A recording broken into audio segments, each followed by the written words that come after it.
The failure to act with sufficient ambition to avert the climate catastrophe will be the greatest moral failure of our time. Making changes takes courage, and if we don't change things, we won't have a future. I'm an environmentalist. A lot of people don't understand that. I think I know more about the environment than most people. You have stolen my dreams and my childhood with your empty words. Change is coming, whether you like it or not. Zero Carbon East Talk. Hello and welcome to Zero Carbonista Series 2, The Manifesto. I'm Ian Collins. If you're interested and passionate about green and environmental matters, then this is the podcast for you. If you're new to the agenda and you're looking for some enlightenment delivered via the conduit of interesting and sometimes stimulating conversation, then you've found the right place. And if you are one of those first-timers, here's a brief explainer. This series essentially is about the views, campaigns and inner thoughts of one man. Dale Vince, the entrepreneur and environmentalist, built his success in the green energy sector. He's the owner of Ecotricity, the world's first green energy company. He's also the chairman of Forest Green Rovers. And as you would expect, on each episode, we bring you the dominating issues from the biggest agenda on the planet right now, the environment and climate change. Dale, how are you, sir? Yeah, I'm good, thank you, Ian. You? Yeah, good at this end. And I thought we could, I don't want us to get into that territory where we become music DJs, but I thought it might be nice if we just started with this. Man, this life out here crazy. I saw the animals suffering, so I go vegan to save them. But nobody listens to me. They don't care what I have to say. So I sit here and I contemplate what I'm gonna do and how I'm gonna make this a better day. How I'm gonna help the world, how I'm gonna help you change, how I'm gonna help the animals, the people. Well, hey, I don't know if we're gonna make it to the next level because the world is dying. Kids out here fighting for the climate, but y'all don't listen, you think they're lying. Vested to this lifestyle millions have walked before you. It's something that you wanna do. Because let's face it, a guilty conscience does not look good on you. There's only one thing left to do. Go vegan, man. There's a reason we play that. It's actually called Go Vegan by somebody called J.P. Singer. And of course, this ties in with a curious bet that you've put on the table, Dale. What's this all about? Yeah, this is a bet that I made this week that by 2030, half of our country, half of Britain's, will be vegan. So it's just 10 years from now. And it sounds like a very bold prediction or bet, but I don't think that it is. If you look at the underlying data, if you look at what's happened in the last few years and some of the projections that are out there, then I think it's only mildly optimistic. Yeah. I mean, we've seen huge changes. I mean, even in the last 1 year, but I mean, if you the last 5, it wasn't that long ago that, I mean, vegetarianism was quite a hard sell for some people. If you went into vegan territory, they'd look at you as if you just shot their dog. Yeah, I mean, the rate of change in the last 2 or 3 years has been incredible, actually, in terms of the awareness of the issues, the rate of adoption, the media coverage, and the availability of products, and all of these factors are driving it, particularly the availability.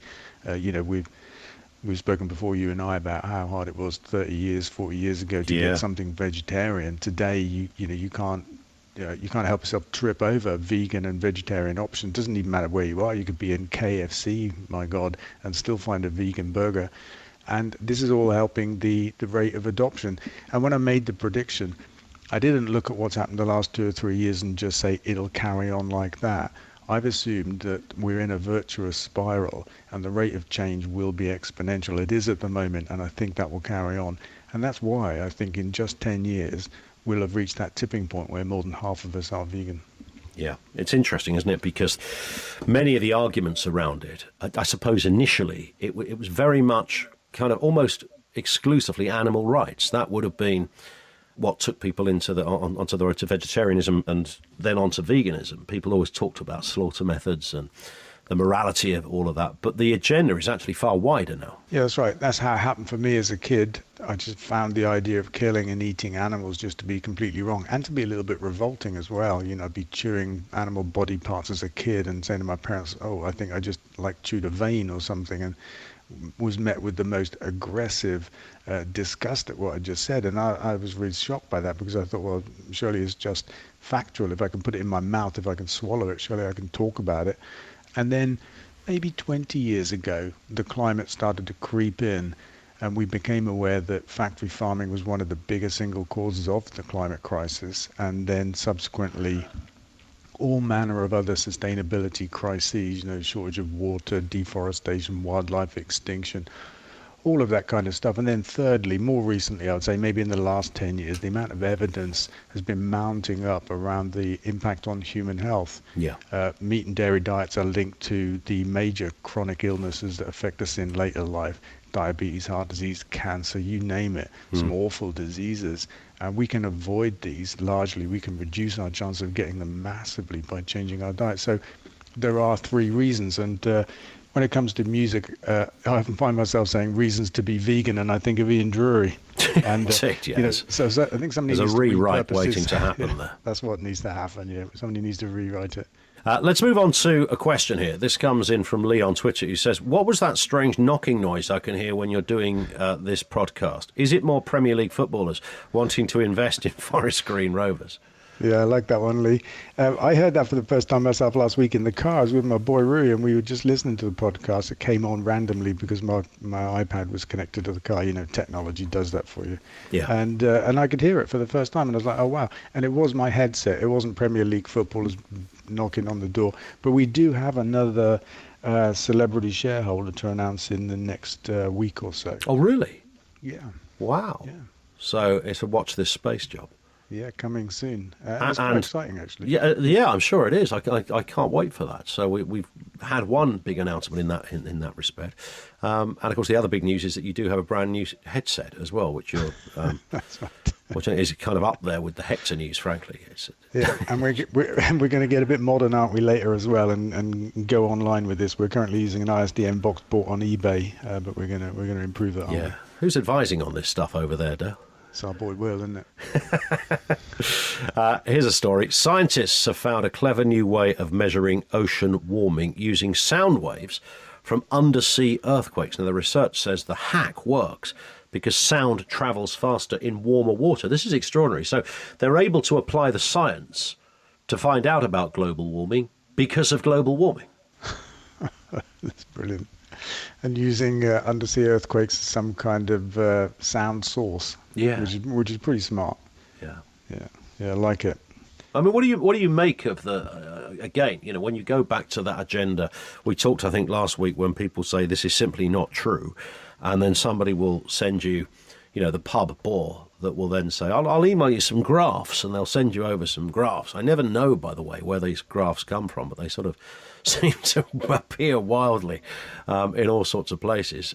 And they say, no, it's simply not true, because if you take that number from that number and then look at the 72 figure based on the 1954 figure, you actually realise, it's all getting colder. I mean, what is the answer to that when you've got top scientists talking about this? This is a team looking at sonic data in the Indian Ocean. I mean, they didn't go out there for a giggle, did they?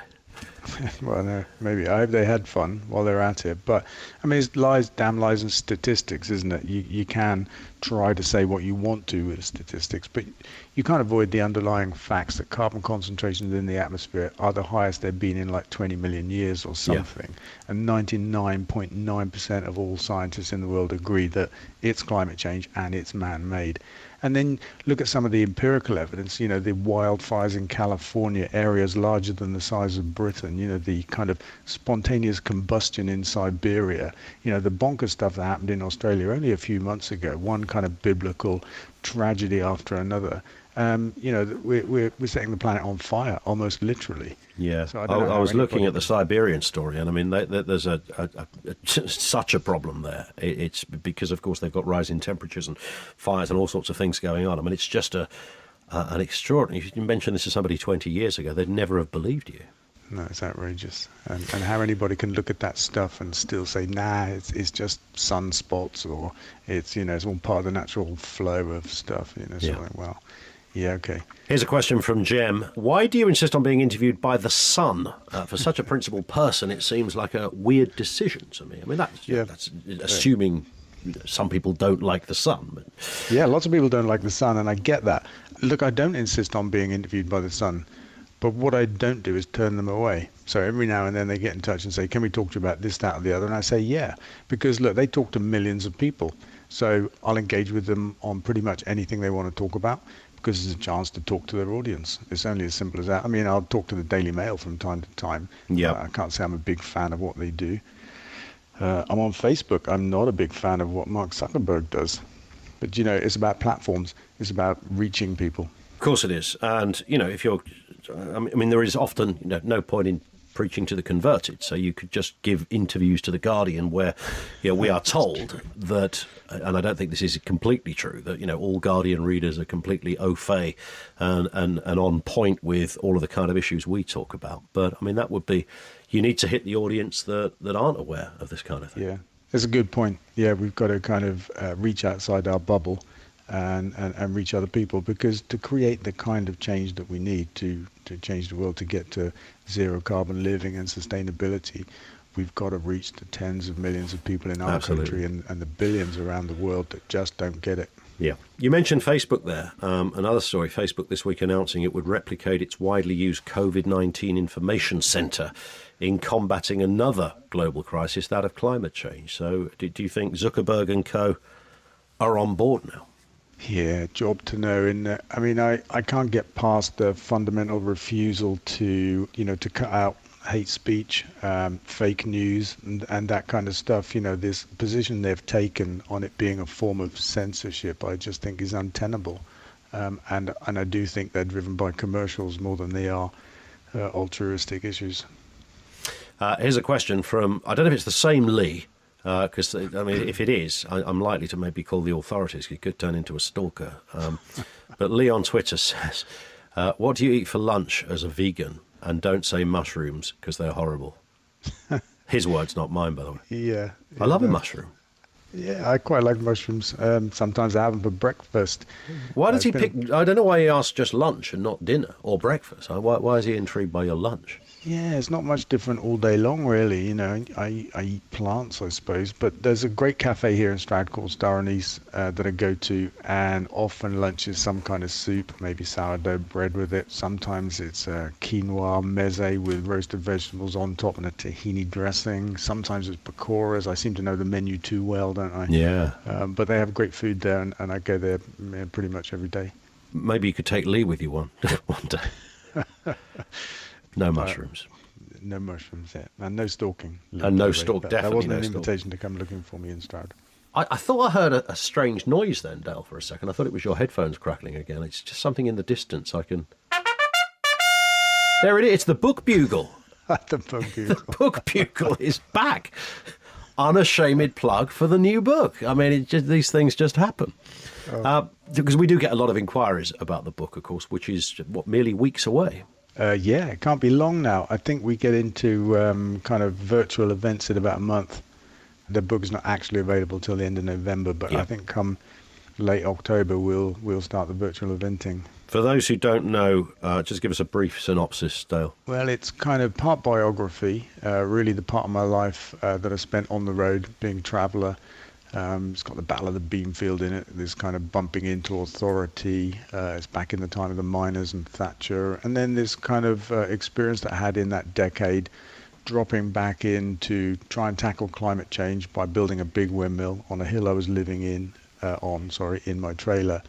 That would have been the early 90s. And then really tracking the subsequent couple of decades in business, trying to do business in a different way, to bring ethics into it, to repurpose capitalism, and at the same time fight climate change. The mission expanding from energy in the first place as the biggest single source of carbon emissions, to include then transport and food as the second and third biggest, and arriving at a place in chapter 13 that we call Manifesto, which is really a joined up vision of what it is we need to do to get to zero carbon living. And it's very big picture, straightforward, easy enough to do, and detailed at the same time. It's my favorite chapter, because it kind of distills all of the thinking and the talking and the doing that we've been up to for the last couple of decades into an action plan. Yeah, quite cathartic to stick that all, as we've said before, onto the page, as it were.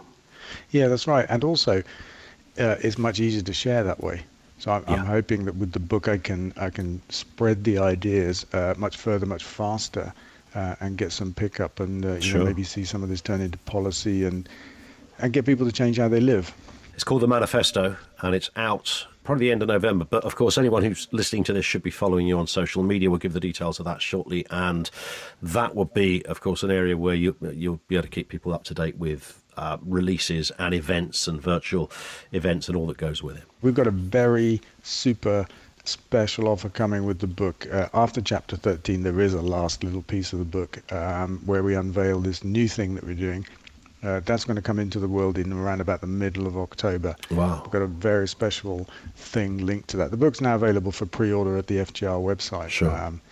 So there we go. I just dived in and plugged it like a You're pro. getting into this broadcasting stuff as well, Doug, because that's 2 teases you've done now. We've got a celebrity backer on the way and new innovation from Ecotricity to announce. It's mind-blowing, this one, by the way. I've got to say, I'm super excited. We've been working I'm on it. genuinely excited about this. Like, the last time we spoke, I went away, I spent about the next 3 hours scratching my head thinking, I wonder what it is. What could it be? I had the idea about 10 years ago. We started pursuing it about 5 years ago. And Wow. That makes it even more interesting. We should kind of finish on a Trump vibe. We've sort of left Trump alone a little bit over the last couple of episodes. But for those who didn't see or hear his latest entree into the world of climate change, have a listen to this. One area of mutual agreement and priority is vegetation management. But I think we want to work with you to really recognize the changing climate and what it means to our forests, and actually work together with that science. That science is going to be key, because if we ignore that science and sort of put our head in the sand and think it's all about vegetation management, we're not going to succeed together protecting Californians. Okay. It'll start getting cooler. You just watch. I wish science agreed with you. Hey, well, I don't think science knows, actually. They're not always right. Scientists. Yeah. Yeah. I think the difference between scientists and Trump or politicians generally is they know they're not always right, and they admit when they're wrong, and they change their outlook. So science has a history of updating itself and correcting itself and advancing itself. Politicians, not so much. Trump, definitely not. I mean, the man doesn't have a clue. I don't think he can actually tell right from wrong.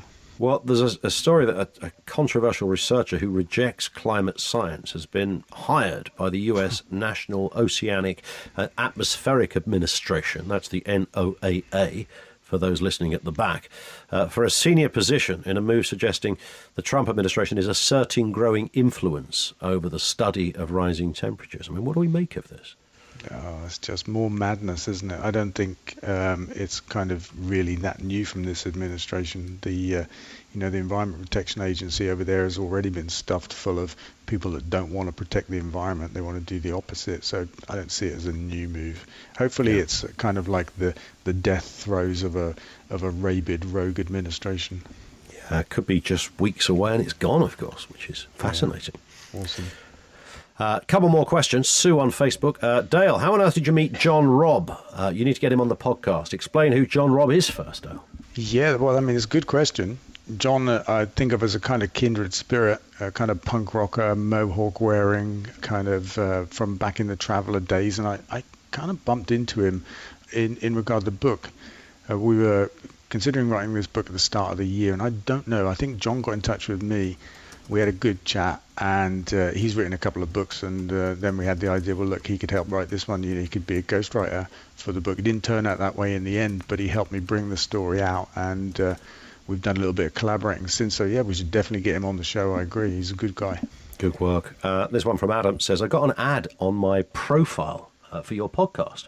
I listened and didn't hate it, which is unusual for me, says Adam. He's obviously a fairly cynical character. Yeah, maybe it's unusual for Facebook ads or something like that. Do you know what I mean? Maybe they just pitch stuff at people that they don't like or don't want. Well, they're normally trying to either sell you a dodgy video game or a shed, I've noticed. Are they? Is that how Cameron got his famous garden shed? Yeah, he's gone for the Uber shed, of course, hasn't he? Yeah. Dale, we will speak on the next episode, which is a week away. Nice one. That's it for this week. Don't forget, of course, you can subscribe for free from your podcast provider so you can get each new episode automatically. Do make sure you leave a review too. And if you want to get in touch, you can email your comments and questions to zerocarbonista@ecotricity.co.uk. Really important bit. You can also throw questions on social media. You make sure you're following Dale on social media too. Twitter.com/Dale Vince, Facebook.com/Dale Vince. And we'll see you on the next episode. Zero carbon. East of